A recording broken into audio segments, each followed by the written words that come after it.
పుల్సిరాత్ అంటే ఏమిటి? పుల్సిరాత్ అంటే ఇది నరకం పైనుండి వెళ్లే ముండ్లతో కూడిన ఎంతో పదునైన ఒక సన్నని వంతెన.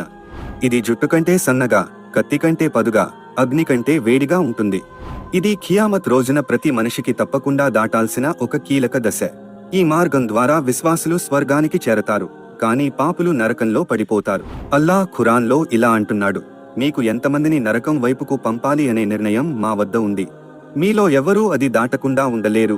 సూరా మరియం 19:71-72.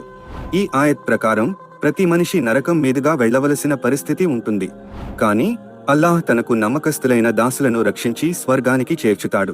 ప్రవక్త ముహమ్మద్ సల్లల్లాహు అలైహి వసల్లం ఇలా తెలియచేశారు, పుల్సిరాత్ నరకం మీదుగా ఏర్పరచబడుతుంది. విశ్వాసులు అంతా దానిని దాటాల్సి ఉంటుంది.